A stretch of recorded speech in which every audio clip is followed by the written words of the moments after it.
bonjour à tous les quatre. Prenez place, armez-vous d'un micro. Non, Guillaume, pardon. L'idée étant que chacun s'asseye sous sa photo. C'est ce qu'on nous a demandé en régie. Mais Béatrice l'avait fait très bien. Et maintenant que chacun est bien installé sous sa photo pour qu'il n'y ait pas de confusion possible, on va donc démarrer la première question, Philippe. Oui, la question, et en tout cas la première réflexion, c'est celle d'un univers aujourd'hui dans lequel tout ce que fait l'entreprise peut devenir objet de communication, que ce soit volontaire ou involontaire, que ce soit tourné vers l'extérieur ou vers l'interne. Un mail à un collaborateur un peu trop vif, une note de service, une réponse du service client inappropriée. Ça, c'est dans les mauvais cas. Puis il y a aussi du positif quand Nike signe un partenariat avec un footballeur américain qui avait refusé de se lever devant le président Trump. Ça booste les ventes de Nike et c'est bon en image. Donc, en gros, dans ce monde où tout est communication, qu'est-ce qu'il faut en retenir et qu'est-ce qu'il faut enfin, comment gérer cet environnement du point de vue de la relation, pour repartir de la base, de la relation de la marque à ses clients ou à ses prospects. Et Laurent Guillaume, Jean-Luc Chétry avait été un laudateur absolu de votre expertise sur le sujet. Donc, on vous écoute avec plaisir. Allô, bonjour Jean-Luc. Bonjour en tout cas. Lorsque vous parlez de communication, on a toujours l'impression qu'il y a une connotation un peu péjorative. Alors qu'en fait, lorsque j'écoutais les interlocuteurs précédents, moi je me rends compte que les entreprises ont besoin de communiquer de plus en plus, mais surtout de mieux en mieux. Et qu'au centre de tous ces enjeux, il y a un enjeu fondamental qui est celui de la confiance, sur lequel travaille beaucoup l'Union des marques, pas l'Union des annonceurs, je le précise. Et comme me le demandait souvent Jean-Luc, dans notre posture, Kantar, on est une boîte d'études et de conseils, c'est de faire rentrer les Français, les citoyens dans la salle. Et que de ce point de vue-là, toutes nos études le montrent, et notamment celles que nous réalisons pour certains d'entre vous dans cette salle, que la confiance est un élément encore plus important aujourd'hui de la performance des marques. Voilà, préalablement, avant, parce que je vous céderai la parole, mais c'est vrai que si on step back, si on prend un peu de recul, les marques aujourd'hui évoluent dans un environnement social de plus en plus déstructuré, de plus en plus négatif. Si vous prenez le taux d'adhésion aux partis politiques en France, il est de 5%. C'est le plus bas en Europe. On publie régulièrement un baromètre dans le Figaro Magazine. On fait des bilans de la cote de popularité d'Emmanuel Macron. En septembre, quand on a publié son bilan sur sa deuxième année de mandature, sans jugement d'ailleurs sur son action, il avait progressé de 6 points. Il est passé de 17 ou de 16 à 25%. Donc ils étaient ravis. Ce qu'on a oublié, c'est que c'est 75% des Français jugeaient son bilan négatif, de façon juste ou pas juste. Et que ce point de vue-là, les marques se meuvent dans cet environnement très compliqué. Et puis un autre élément qui est important aussi, c'est qu'on a parlé ce matin aussi de quête de sens, et on se rend compte dans nos études que la quête de sens, elle passe de plus en plus par la consommation. Et j'ai quelques chiffres là qui sont assez évocateurs et que je vous propose de partager avec vous. Mais en fait, 40% des Français nous disent que s'offrir quelque chose dont ils n'ont pas besoin de temps en temps. 30% des consommateurs disent que consommer est un bon moyen de se faire du bien lorsque les temps sont difficiles. Lorsqu'on regarde les baromètres politiques que nous réalisons, c'est très intéressant de voir la hiérarchie en fait, des attentes des Français. La première attente des Français, c'est pas la sécurité, c'est pas le chômage, c'est l'amélioration du pouvoir d'achat pour 60%. Et je regardais les chiffres hier, la baisse du chômage, c'est 30%, et le renforcement de la cohésion sociale, c'est 11%. Il y a un rapport de 1 à 3 entre chacun. Et que c'est vrai que Si on se met à la place d'un annonceur, d'un marketeur, eh ben, ça donne effectivement donc une importance, mais aussi une responsabilité différente pour les marques. Et on voit, j'y reviendrai tout à l'heure, mais que le score de confiance à l'égard des marques est très très élevé. Donc je veux modérer un petit peu les commentaires négatifs qu'on pourrait faire sur les marques, les entreprises, parce que lorsqu'on regarde les scores de confiance à l'égard des marques, ils sont de 90% pour les marques françaises ou locales, un peu moins élevés pour les marques internationales, Nathalie, 60%, mais c'est pas mal. Mais on se compare à des scores de défiance très élevés pour les médias et la politique. Donc il y a quelque chose donc, qui doit nous interpeller. Il n'y avait pas ni de commentaires péjoratifs vis-à-vis du terme communication, et encore moins vis-à-vis des marques elles-mêmes ou de la confiance que les Français peuvent avoir, Français et autres d'ailleurs, peuvent avoir en elles. L'idée, c'est plutôt celle de la transversalité dont vous parliez tout à l'heure, c'est-à-dire qu'à une vision de la com très top-down, maintenant il faut être capable aussi de gérer l'ensemble. Ça se retrouve ou ça suppose, j'imagine, une évolution des organisations et en tout cas des process internes. Ça suppose sans doute davantage encore de cohérence dans tout ce qui est exprimé à l'extérieur, dans tout ce qui est exprimé à l'intérieur. D'autres choses, encore là, on n'est plus dans le bad buzz de la campagne publicitaire et Dolce Gabbana qui explique aux Chinois comment manger une pizza avec des baguettes. Là, ça, c'est un fail. Ce dont on parle, c'est la vie au quotidien. Peut-être Béatrice, et à la limite, on pourrait presque repartir de cette histoire de Wi-Fi 6, mais qui finalement fait bad buzz, ou limité, mais bad buzz quand même, à partir d'une intention louable. Donc, enfin, comment au quotidien on s'organise aujourd'hui ?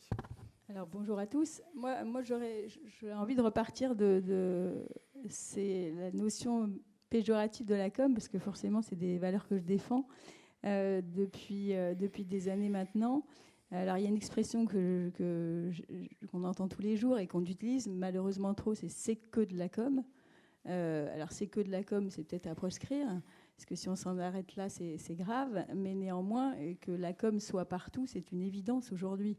Donc, et il y a quelques cas connus de communication de crise, de gens qui se sont planqués pendant des années, et au moment où ils sont rattrapés par la patrouille, effectivement, c'est compliqué de ramer dans l'autre sens. Donc, le fait est qu'on est dans une société de consommation, qu'il y a une attente, que ce soit d'ailleurs des publics externes, mais aussi de l'interne, parce que on est tous des personnes, donc les salariés des entreprises parlent aussi.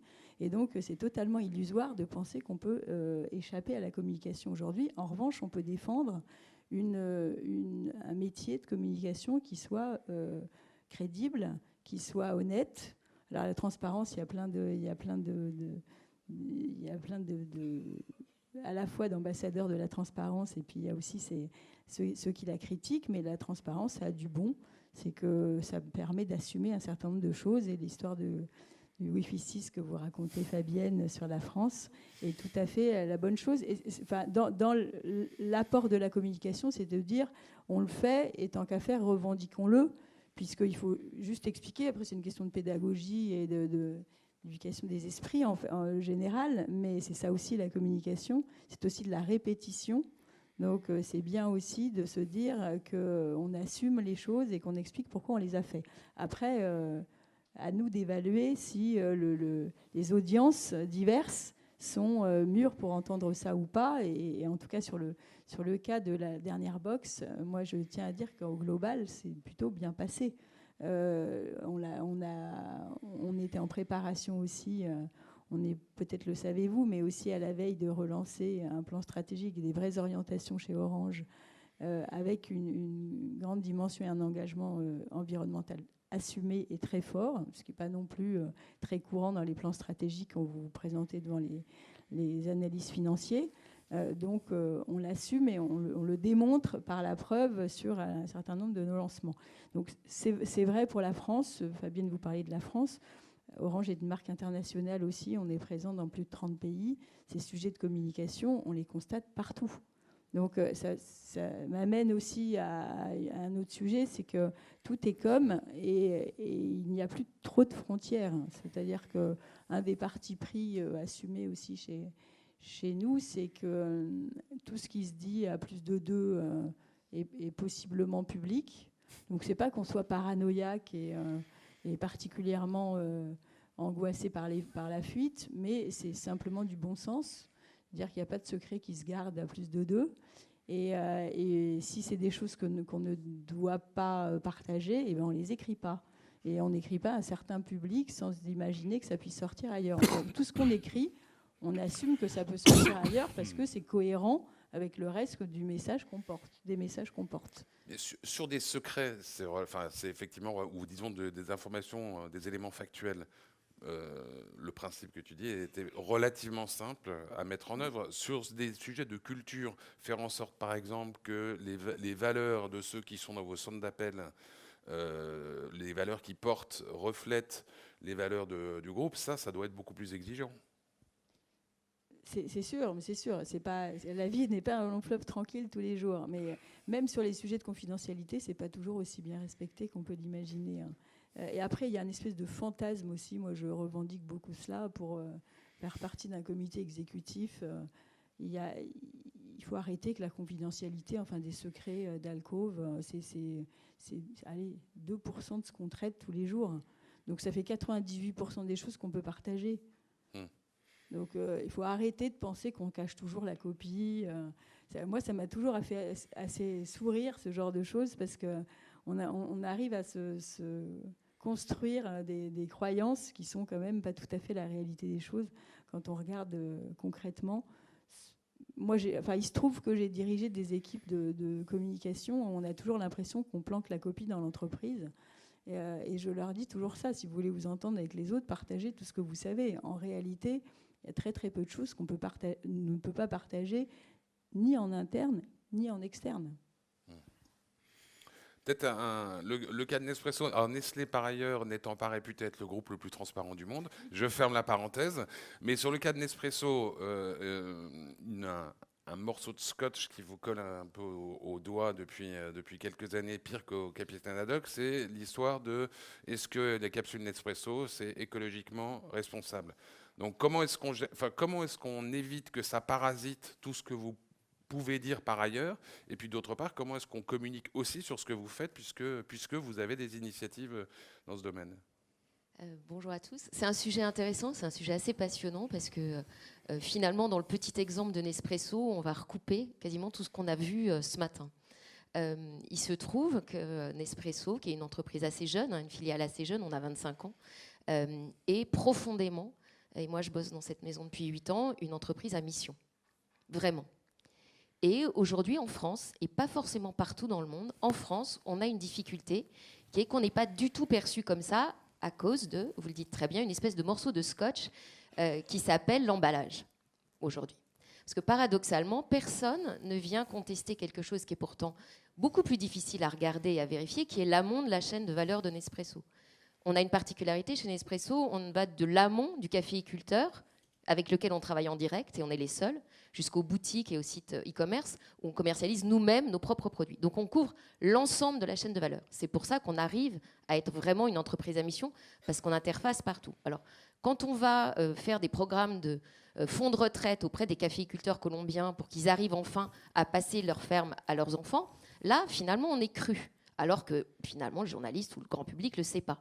Là où on est très contesté, en France à nouveau, parce que ce n'est pas le cas en Australie, ce n'est pas le cas aux États-Unis, c'est sur l'histoire de l'emballage. Donc je trouve ça intéressant de partager ça avec vous, parce que c'est vraiment quelque chose dans lequel je vis tous les jours, qui est complexe et pour lequel on n'a pas encore forcément trouvé tout à fait la bonne solution. Alors qu'est-ce qu'il en est ? La première chose, c'est ce que disait Béatrice, c'est une question de maturité des audiences. C'est-à-dire qu'il y a des choses qui sont vraies, mais qui, aujourd'hui, en France, ne sont pas explicables. Il y a des choses qu'on dit qu'on n'arrive pas à entendre, et puis des choses qui sont à demi entendables. Alors, qu'est-ce que je veux dire en disant ça ? Premier point, et vous avez pensé que je fais ma pub, mais pas du tout, c'est plutôt pour expliquer la problématique de communication. Il se trouve, et un jour on arrivera à le dire, mais les audiences ne sont pas du tout mûres pour le dire, que la dose de café, et j'assume très sereinement ce que je dis, est une manière éminemment écologique de consommer du café. Et c'est profondément contre-intuitif, c'est une heuristique totale, il y a un biais de confirmation énorme. Pourquoi ? Parce qu'on pense tous, moi la première, comme vous dans la salle, qu'un concombre emballé en plastique, c'est scandaleux, que le vrac, naturellement, c'est plutôt mieux. On part de là, et ça, c'est vrai. Il se trouve qu'il y a une immense particularité dans le café, qui est que c'est un produit qui vient de très loin. Et que l'ACV d'une tasse de café, c'est 46 grammes pour une tasse. En gros, vous pouvez faire un aller-retour Paris-New York contre votre consommation de café pour l'ensemble de votre vie, à condition, en comptant 4 tasses de café par jour. C'est tout petit. Mais pour autant, dans cet ACV de tasses de café, ce qui compte pour le plus, parce que le produit vient de très très loin, c'est le transport du café depuis les pays très très lointains jusqu'à la France. Ça, c'est de très très loin la première part de la part carbone d'une tasse de café. Donc en fait, dans le cas très particulier d'un produit qui vient de loin, le fait d'être dans une dose, c'est-à-dire de ne gaspiller en rien le café, vous permet d'avoir une ACV toute petite. L'ACV d'une tasse de café en capsule est beaucoup plus faible qu'une ACV d'une tasse de café filtre. C'est impossible à expliquer aujourd'hui parce que dans le contexte en France, on n'arrive pas à comprendre ça. Et pourtant, c'est vrai, et les gens les plus poussés, les plus pointus du développement durable le savent. Donc cette information-là, qu'on la connaisse très bien, aujourd'hui, nous, on n'arrive pas à la pousser. Nos collaborateurs le savent et on a fait le choix, comme chez vous, de commencer par les collaborateurs parce que finalement, il faut d'abord que les gens de l'entreprise comprennent. Mais on n'arrive pas du tout à le dire dehors. Et c'est vrai, c'est-à-dire qu'il faut, dans ces cas de produits qui viennent de loin, les très rares, en consommer le moins possible, ne pas gaspiller pour optimiser la CV. Ça, on ne peut pas le dire. Tout ça, pourquoi ? Parce qu'en fait, il y a un problème qui est l'aluminium. C'est-à-dire qu'en fait, ce qui vient vers nous, c'est l'histoire de l'aluminium. Parce qu'on nous dit, ah ok, peut-être que vous optimisez le café, mais vous êtes quand même d'affreux pollueurs, puisque vous êtes là à distribuer de l'aluminium partout. Et puis, il y a toutes les fake news et toute l'espèce de défiance, en particulier vis-à-vis des grands groupes. Parce que quand on est grand, on est forcément contestable. Or, il se trouve que sur l'aluminium, il y a un phénomène extrêmement simple, c'est que l'aluminium, c'est un des très rares matériaux qui existent sur Terre qui est infiniment recyclable, comme le verre. Donc, comme le bon vin. Le bon vin est mis dans du verre. Nous, le bon café, on le met dans de l'aluminium. On n'est pas stupide, on n'a pas une passion absolue pour l'aluminium, mais c'est que c'est le seul matériau qui existe aujourd'hui qui protège l'excellence de notre café, de l'air et de la lumière. Il n'y a pas d'autres matériaux aujourd'hui disponibles. On en cherche, on a des ingénieurs qui en cherchent à l'infini. Tous les autres matériaux aujourd'hui disponibles sont poreux. Donc on ne peut pas actuellement, si on ne veut pas faire de trade-off sur la qualité, et chez Nespresso on n'en fera jamais, faire autre chose que d'aluminium. Du coup, on a une ardente obligation qui est de recycler, qui est de se dire comment on fait pour recycler. Et là, il y a quelque chose qui, moi, me passionne et puis en même temps me désole, c'est que ça fait 10 ans qu'on travaille en partenariat avec les partenaires publics, parce qu'en fait, c'est un partenariat public-privé, vers le recyclage des petits métaux. Nous, on a décidé, c'est pour ça que je dis qu'on est profondément une entreprise à mission, de ne pas régler le problème de nos propres emballages. On sait très bien que ce qu'on doit faire comme entreprise citoyenne, c'est de régler le problème du métal et du recyclage des petits métaux en France. La seule manière de régler le problème de la capsule Nespresso, c'est de faire en sorte que les Français puissent recycler les métaux. Je parie que dans la salle, quasiment personne ne sait, et vous êtes tous parisiens, je suppose, que si vous mettez votre capsule Nespresso, votre feuille d'aluminium, votre vache qui rit, votre canette de je ne sais pas quoi dans votre deuxième poubelle, celle où on met tous le papier, alors l'aluminium sera parfaitement recyclé. Je suis sûre que vous ne le savez pas. Ça fait 10 ans qu'on bosse chez Nespresso. On a transféré des millions d'euros vers l'achat de courant de Foucault. Ce n'est pas le pendule de Foucault, mais c'est le courant de Foucault pour permettre ça. On est dans une association qui s'appelle le Projet Métal. Moi, j'ai été coprésidente du fonds de dotation des petits métaux. On a une vraie passion pour ça.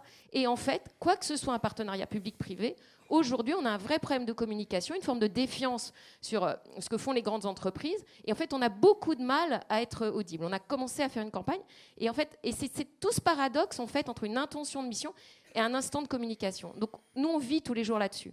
Voilà. Pour donner un exemple. Non, mais l'autre paradoxe, mais assumé et presque volontaire, c'est que depuis tout à l'heure, on n'a pas parlé de communication. En tout cas, on n'a pas dû prononcer le mot publicité. Mais c'était encore une fois l'objectif là. Et on voit bien que tout ça trouve ses racines. Juste, pardon.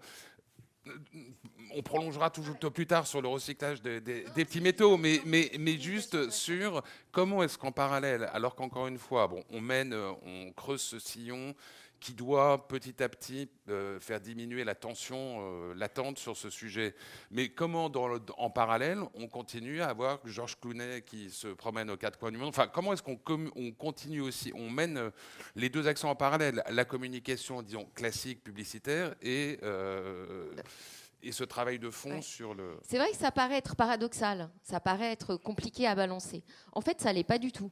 Parce que, comme on le disait, les marques, c'est aussi du désir, c'est aussi du plaisir. On n'est pas là, on est là pour être responsable. Et en fait, on est aussi pour avoir une forme de plaisir responsable. Et c'est très important de voir aussi Georges Clooney, même si on le voit beaucoup moins. Parce qu'en fait, on achète des arbres pour être neutre en carbone depuis 2006. Donc les gens des médias qui sont ici ont dû observer qu'on voit moins Georges en télé. Parce qu'en fait, on met beaucoup d'argent sur la neutralité carbone de la boîte. Toujours est-il que Georges est là. Donc Georges coûte plus cher qu'un arbre. Et Georges coûte pas beaucoup plus cher qu'un arbre, en fait, parce que le paradoxe que personne ne sait, mais puisqu'on est entre nous, c'est que Georges fait partie du Sustainability Board de la maison. Donc figurez-vous qu'en fait, la raison pour laquelle Clooney est avec Nespresso, c'est pas du tout pour de l'argent, parce qu'il n'en a rien à faire, il n'a pas du tout besoin de nous pour ses fins de mois, mais c'est parce qu'il est engagé dans le Sustainability Board et que, vous l'avez peut-être vu, il est engagé avec nous dans un programme de réouverture du café dans des pays en guerre, en particulier un pays sur lequel il est personnellement impliqué, qui s'appelle le Soudan du Sud. Donc en fait, il est avec Nespresso pour l'entreprise à mission Nespresso. Et il est au board. Personne ne le sait en France parce que c'est pas très audible, parce qu'en France, nos clients aussi, c'est ça qui est difficile en communication, n'ont pas du tout envie de savoir que Georges fait ça. Ils ont juste envie de penser au fait que Georges est un homme sublime, ce qui est assez vrai aussi. Donc voilà, on est dans ce paradoxe-là. Oui, au demeurant, si c'était Lagaffe ou Bigard qui était à votre Sustainability Board, je ne suis pas sûr que vous en auriez fait votre incarnant. Enfin là, en plus, lui, il porte bien quand même l'image glamour de la marque. C'est pour ça que j'ai parlé de plaisir.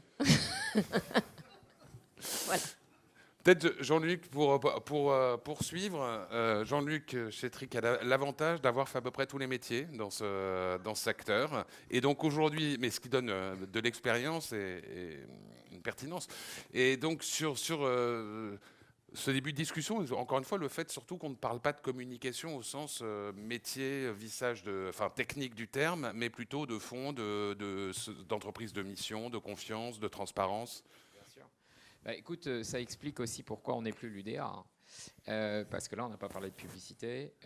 On est annonceur uniquement quand on est dans sa relation à un média, à une agence pour acheter de la pub. Or, la communication, oui, tout est communication. En fait, tu as posé la question, mais la réponse, elle est claire. Oui, tout est communication.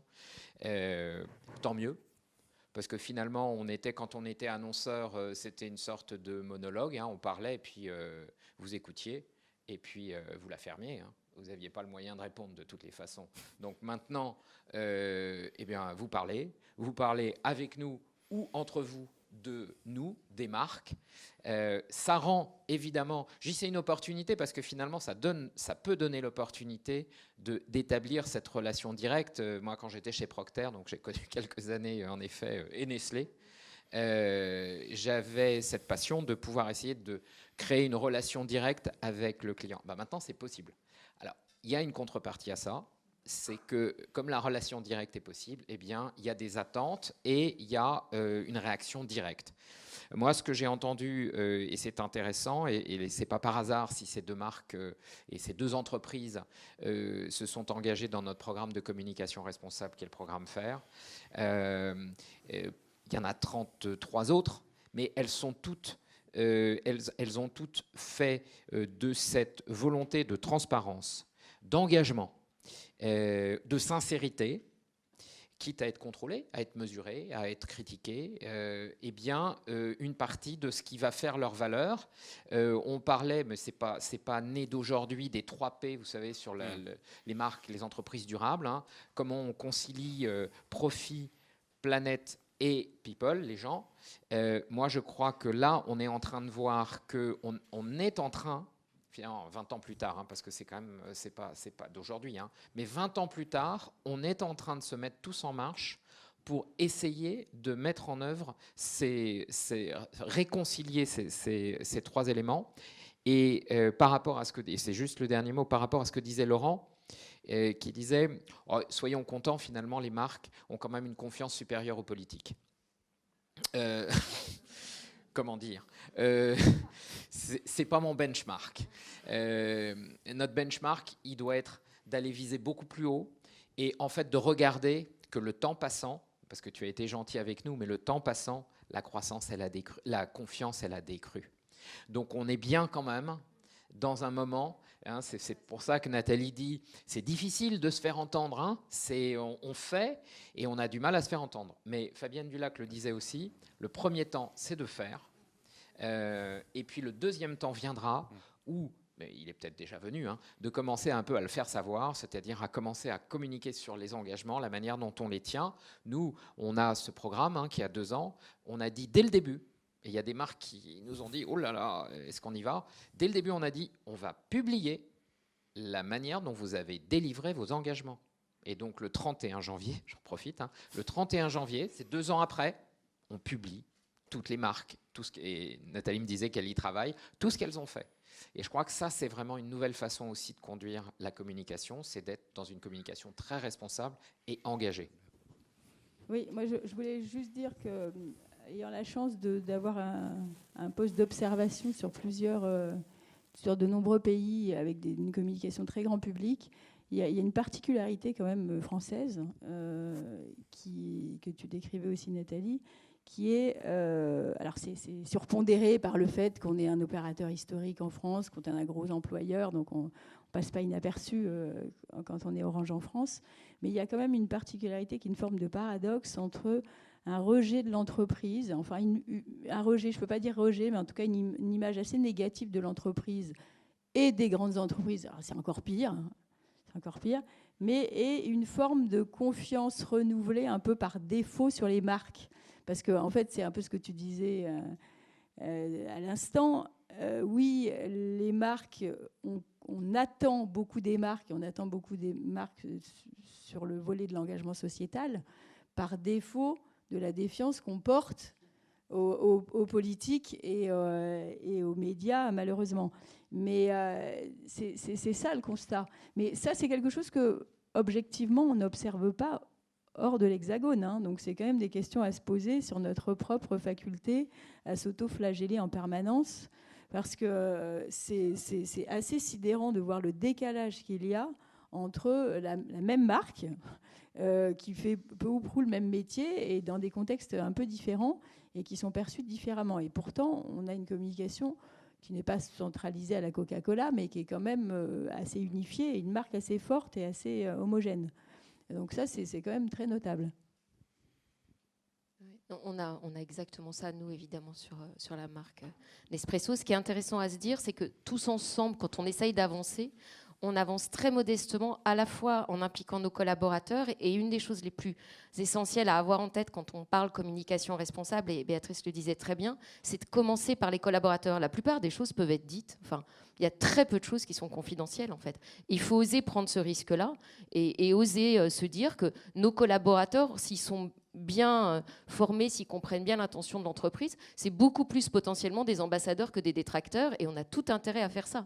Et on peut agir très petitement. Nous, on vient de faire un programme très simple qui s'appelle Detox Mail, où en fait, on a travaillé pour réduire le nombre de mails entre nous, au même titre qu'on a réduit le nombre de mails vis-à-vis de nos clients et le nombre de prints envoyés à nos clients. C'est très modeste, très simple. En même temps, on a changé tous les LED de nos boutiques. On les ferme aussi la nuit comme Orange le fait. Il y a un certain nombre d'actions simples qu'on peut porter en tant qu'entreprise. Et c'est vrai qu'il y a un niveau d'attente à la fois sur le détail et sur l'essentiel qui est fou en France. Nous, le fait que Nespresso s'occupe du recyclage des petits métaux, c'est une dette. C'est-à-dire que c'est attendu.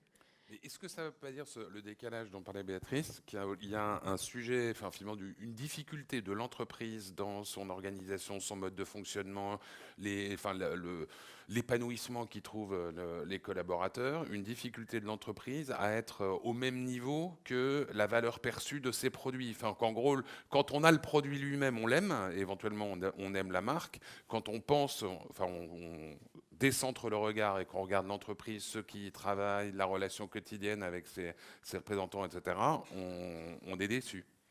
Non ? Je ne suis pas sûre. Moi, je ne suis pas sûre que ce soit ça. C'est plutôt sur le fond un sujet. En tout cas, moi, j'ai expérimenté aussi dans un registre qui n'a rien à voir avec les produits Orange. Je vous disais tout à l'heure qu'on est dans une vingtaine de pays en Afrique. Ça fait une dizaine d'années que je suis chez Orange et qu'on parle de l'Afrique, du développement de l'Afrique, des perspectives de l'Afrique. En toute sincérité. Et donc, il faudrait... Ça fait quoi, 4-5 ans qu'on intéresse les publics français. Pendant 5, 6 ans, 7 ans, on a parlé dans le désert, et ce sujet est devenu un sujet, mais c'est une règle de proximité qu'on connaît par cœur en journalisme. C'est devenu intéressant quand il y a eu désespérément autant de morts qui traversaient la Méditerranée avec les sujets d'immigration. Et tout d'un coup, on s'est mis à regarder les coupes de démographie africaine qui sont vertigineuses. Mais ça devient un sujet aussi, si vous me permettez, Béatrice, quand Orange s'empare de services développés en Afrique pour des besoins africano-africains et les réincorpore en France ou en Europe, avec Orange Bank par exemple. Mais comment est-ce qu'on fait de la reverse innovation et comment est-ce qu'on le met de façon tangible dans les mains des consommateurs européens aussi? Mais ça fait 20 ans qu'on fait Orange Money en Afrique et personne ne nous écoutait. Si, nous, oui. On a fait plusieurs sujets, je me permets. Oui, mais on n'était que 2. Laurent, vous vouliez réagir, je crois, tout à l'heure. Oui, par rapport à l'interne, très rapidement, mais pour revenir sur ton point, Jean-Luc, ce n'était pas une considération de lourd avis pour dire que les marques, ça allait bien. Lorsqu'on interroge les Français, ils nous disent très clairement, pour plus des 2 tiers d'entre eux, qu'ils attendent des marques aujourd'hui d'avoir un impact positif sur le monde. Hein, et les Anglais appellent ça pure pause. Hein, et certaines multinationales, alors sans doute Nestlé, mais je pense à Unilever, Procter, se posent véritablement cette question. Votre collègue ce matin en parlait très bien aussi sur toutes les initiatives qui sont en cours au sein d'Orange. Et puis, il y a dans nos postes d'observation privilégiés qui sont les nôtres, prestataires de services, on apporte la parole du monde en interne dans l'entreprise, mais on observe aussi ce qui se passe chez nos entreprises clientes. Et c'est vrai que la cohérence entre ce qu'on essaie de faire en externe et ce qui se passe en interne est de plus en plus primordial de ce point de vue-là. Et on fait d'ailleurs des exercices chez nos clients pour leur dire, mais finalement, quelles sont les choses auxquelles vous devriez veiller de façon importante. Et si je reviens tout à l'heure à ce que disait Fabienne Dulac, on a une étude qui s'appelle IRG qu'on fait avec nos collègues de WPP, le club des annonceurs. Je suis désolé, mais voilà, on a fait un truc qui s'appelait Initiative for Regrowth et on s'est intéressé à voir quels étaient les facteurs qui différenciaient les boîtes performantes de celles qui étaient moins performantes. On a fait ça sur 500 boîtes dans le monde entier. Et il y a quelques facteurs qui peuvent nous intéresser dans le cadre un petit peu de cette conversation. Et c'est un cas d'ailleurs que vous mentionnez, la connectivité en interne, la capacité effectivement à échanger de l'information. Il y a des boîtes qui ont des systèmes à la Facebook type Workplace. On se rend compte que plus vous augmentez la connectivité, plus la perf de la boîte est meilleure. Hein, il y a un écart énorme dans nos chiffres. Tout ce qui tourne autour de la réduction des process, des procédures et l'encouragement de l'innovation. Et là, on voit aussi qu'il y a un écart important entre les boîtes qui performent et celles qui performent pas. Celles qui performent moins bien sont obsédées par les process. Voilà. Alors c'est vrai qu'on se rend compte aussi dans les rôles en interne. Donc, je parle des marketeurs ici, essentiellement, des gens de médias. Moi, je pense que la fonction financière aura probablement un peu moins d'importance dans les entreprises dans les années qui viennent et qu'il y aura un regain de confiance vers les marketeurs. On n'est pas si sûr que ça autour de cette table. On pourrait peut-être faire un sondage dans la salle. Je suis pas sûr de clôture budgétaire. Non, mais par contre, Laurent, il peut y avoir 2 KPI différents. Il y a quand même la rentabilité qui va continuer à driver une bonne partie des stratégies et des décisions, mais il y a aussi un KPI de bien-être au travail, de valeur qu'on transmet, de purpose encore une fois, mais qui vont devoir marcher de pair. Mais je ne pense pas que l'un va s'effacer au profit de l'autre. À partir du moment où votre marque est plus fragile et que votre écosystème est beaucoup plus fragile, exposé donc à des fluctuations externes, vous avez besoin de gens qui s'intéressent beaucoup plus à ce qui se passe. Oui, mais ça va fonctionner de pair. Nathalie, rapidement, parce que je voudrais venir sur Juste deux choses pour témoigner. Il me semble que c'est presque l'inverse, si je peux me permettre. C'est qu'en fait, le sujet, c'est plutôt l'association hyper forte de la finance et du marketing. Et aussi ça, à tout point de vue. Je vais vous donner quelque chose de personnel. Moi, dans mon bonus, il y a un KPI de growth, logique, quand on est chez Nespresso, puis j'ai un KPI qui s'appelle taux de recyclage. Et puis j'ai un troisième KPI qui s'appelle feedback de mon équipe, qui est plutôt un truc qu'on s'est mis entre nous. Et c'est important que ça aille ensemble. Et je pense que les entreprises de demain, elles ne doivent pas opposer, elles doivent unifier. Et après l'histoire d'être tout le temps en train de faire des pilotes, d'essayer, de tester, d'oser faire autrement, d'oser être contesté, nous on a pris le choix de la conversation avec nos collaborateurs et clients, c'est hyper important. C'est des modèles un peu instables. Nathalie, si je peux me permettre aussi, vous avez ce KPI sur le taux de recyclage parce que c'est un pain point de Nespresso. Évidemment. Non, mais ce que je veux dire, c'est que quand dans les rayons de Monoprix aujourd'hui, vous voyez quand même encore des marques d'essuie-tout, donc les choses qu'il faudrait bannir, qui non seulement continuent à développer, mais même maintenant font le maxi truc, donc encore plus gros, encore plus de papier gâché. Quand vous voyez l'emballage des biscuits, enfin le suremballage, j'ai du mal à ressentir qu'il est beaucoup diminué parce que eux, sans doute, le côté growth est beaucoup plus important que le côté recyclage, quoi. Mais les choses peuvent aller ensemble, c'est-à-dire qu'on peut penser à la croissance d'une entreprise et lutter contre l'obsolescence programmée de ces machines, ce que nous on fait à longueur de temps en recyclant. Ce que je veux dire par là, c'est que si on veut penser entreprise à mission, en tout cas c'est une conviction absolue chez Nespresso, c'est qu'il faut associer la finance et ça. C'est-à-dire que si c'est au cœur du business model, alors la RSE est durable vraiment. Si c'est une anecdote de communication, elle n'est pas durable. Et il faut vraiment penser l'entreprise à mission comme étant la colonne vertébrale. Et plus qu'un pain point, c'est-à-dire qu'il se trouve qu'en France on a un pain point là-dessus et je l'ai partagé avec vous, mais c'est fondamentalement une vision de l'injection de valeur dans l'entreprise. L'injection de valeur, elle se fait partout et en fait, le regard RSE, il se porte partout. Réduire l'emballage d'une machine chez Nespresso, ça l'est. Enfin, c'est pas, c'est vraiment un point de vue sur le monde et c'est pas une opposition avec la finance. C'est au contraire, quand on travaille avec la finance, c'est là où on voit les meilleurs impacts, les meilleurs moments d'impacter l'économie.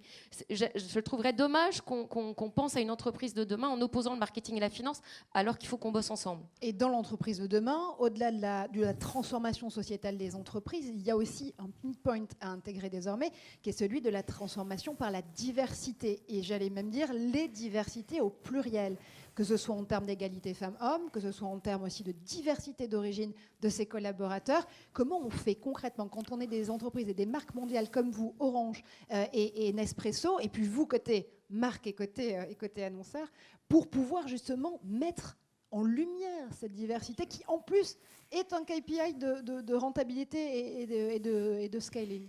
Je pense que nous qui dirigeons les entreprises, il faut en faire un acte de volontarisme. Mais vraiment. Moi, ma plus grande fierté de l'année qui vient de se passer, c'est que j'ai recruté, il y a 3 semaines, une assistante qui a 61 ans et qui travaille 3 jours par semaine parce qu'elle doit avoir des activités de santé pour sa santé les 2 autres jours. Et ça s'est fait en 3 semaines dans ma DRH. Et ma plus grande fierté, c'est ça. Et c'est une volonté délibérée de l'entreprise. C'est pas. Il y a plein de choses qui vont pas chez Nespresso et qui doivent être améliorées. Mais cette histoire de l'inclusion, d'accompagner des diversités, de regarder des gens différents, ça se décide au plus haut niveau et c'est une bataille quotidienne. C'est pas quelque chose qui peut être déclamé une fois pour toujours. Il faut sans cesse revenir dessus. Et la RSE, c'est ça aussi. C'est pas juste parler emballage ou parler approvisionnement, c'est parler des gens d'abord. Pour compléter ton propos d'un point de vue communication, le sujet de la diversité, nous, on l'a abordé avec toutes les marques signataires du programme. Et en fait, on observe que quand on montre la diversité de la société dans la communication, dans la publicité, c'est efficace. Et ce n'est pas simplement une démarche louable d'un point de vue personnel, c'est une démarche qui est utile pour les entreprises et qui est plus efficace. Pourquoi je dis ça ? C'est-à-dire quand, et des études américaines l'ont prouvé, avec des instituts probablement comme Kantar, la publicité non stéréotypée, c'est 25% plus efficace qu'une publicité stéréotypée. Donc, il faut en effet que les marques s'engagent dans cette démarche, non pas simplement parce qu'il y a une pression, mais aussi positivement en se rendant compte que c'est de cette façon qu'elles vont aussi gagner la confiance de leur public. Après, je peux même dire une chose un peu radicale, c'est que nous, chez Nespresso, la moyenne d'âge, c'est 31 ans. Si on veut garder les meilleurs des collaborateurs avec nous, on a intérêt à être absolument exemplaire en la matière. Il y a aussi une dimension business, c'est-à-dire qu'il y a une dimension d'éthique et il y a une dimension business. Nous, les meilleurs, on a vraiment la chance de pouvoir recruter des gens excellents, aussi parce qu'ils savent ça, et sinon ils ne restent pas. Donc il y a un enjeu aussi de pression sur les collaborateurs. C'est pas de la communication, c'est vraiment du business model global. Laurent, Béatrice, un mot sur ce sujet, parce que je voudrais juste en aborder un dernier ensuite. Moi, juste pour répondre à la question de Marjorie, comment on fait ? Il y a un passage obligé, c'est une forme de militantisme, je suis assez d'accord avec ça. Il faut que, je sais pas qui disait ce matin, il faut que le boss y croie. Nous, ça a bougé chez Orange sur la parité des sujets hommes-femmes quand Stéphane est arrivé. Dans d'autres axes de diversité, on a beaucoup parlé d'Afrique ce matin, vous allez croire que c'est une obsession, mais c'est la réalité de ce que nous sommes. Le jour où il a décidé de mettre le siège des activités africaines en Afrique et pas à Paris, c'est ce type de décisions qui sont des décisions fortes et emblématiques qui font aussi bouger les choses. Alors après, en process, on a des reviews de people où on fait bien attention d'avoir assez de candidates pour les postes, parce que spontanément, par cooptation, c'est naturellement dans un groupe d'ingénieurs télécoms, vous n'allez pas le croire, mais il y a beaucoup d'hommes. Comment ça, c'est stéréotypé ? Je ne sais pas ce que vous voulez dire. Et on part d'un peu loin, mais on arrive à des chiffres qui sont à peu près acceptables, et par l'exemple. Mais c'est un boulot de tous les jours. Dès qu'on relâche, moi je suis la première à le déplorer, mais dès qu'on relâche les quotas, ça retombe. Donc il y a quand même une forte... Je ne peux pas dire que ce soit une réticence, c'est aussi une forme de facilité. Parce qu'il se trouve que le réservoir des candidats qu'on a, on a plus d'hommes que de femmes. Effectivement, c'est un sujet sur lequel nous, on a beaucoup réfléchi aussi. Et effectivement, on peut s'engager en RSE sur l'environnement, sur l'engagement sociétal, sur la santé. Je pense qu'une des choses dans le domaine de la communication qui serait probablement un préalable, c'est de s'engager aussi plus fortement sur la lutte contre les stéréotypes entre hommes et femmes. Là aussi, quelques chiffres. 76% des femmes nous disent que la manière dont elles sont représentées dans la pub était complètement à côté de la plaque. Lorsqu'on fait des enquêtes miroirs entre marketeurs et le grand public, 91% des marketeurs nous disent que ils ont des représentations positives de la femme dans la publicité, 45% dans le grand public. Donc il y a un écart important. Les hommes parlent dans les publicités, je crois que c'est le CSA qui a fait une étude, parlent 7 fois plus que les femmes, en tant qu'experts. Donc il y a des choses qui sont à faire autour de ça. Et on peut souligner par exemple les efforts de jeunes agences comme Mad & Woman par exemple, de Christelle Delarue, qui essaie justement de faire changer les stéréotypes directement là où ça fait mal chez les annonceurs. Et on le voit en termes d'efficacité, puisque l'intérêt, comme dit Jean-Luc après, c'est de voir si ça permet de faire de la croissance. Moi j'ai l'impression quand même dans la publicité, les marques le font de plus en plus, on retoque effectivement. Pour le coup, nous on est assez vigilants, mais c'est facile à mon poste pour toquer les femmes qui sont toujours dans la cuisine. J'avais envie de dire qu'il fallait aussi qu'il y ait, au-delà des quotas, le même chose s'applique au comité exécutif des entreprises. Parce que nous, quand je parle d'exemplarité, vous avez vu Fabienne tout à l'heure, elle dirige la plus grande géographie d'Orange. On a une femme qui dirige l'innovation d'Orange. Elles ne sont pas toutes DIRCOM ou DRH. Donc, et à l'envers, moi en com, je fais beaucoup d'efforts pour avoir des hommes j'ai des équipes qui sont très équilibrées, parce que sinon j'aurais toutes les femmes d'Orange dans mes équipes. Il nous reste 8 minutes et je voudrais quand même parler un peu d'un sujet qui fâche, qui est la communication de crise. Parce que qui dit monde d'hypercommunication dit aussi souvent communication de crise à gérer. Peut-être à vos deux niveaux de groupes puissants, internationaux, à la fois vous êtes plus exposés au quotidien, vous avez aussi davantage de moyens, à la fois en interne et puis de prestataires externes pour vous aider peut-être à gérer ça. Et puis terminer, donner la parole aussi à Jean-Luc, parce que quand on regarde quelques bad buzz de ces dernières années, Findus, la viande de cheval à la place de la viande de bœuf, les abattoirs Spanghero qui ont été au cœur du truc, c'est une PME qui n'était certainement pas armée. Alors, ce qu'ils avaient fait n'était pas bien, mais en tout cas, ils n'étaient certainement pas armés à le gérer en com.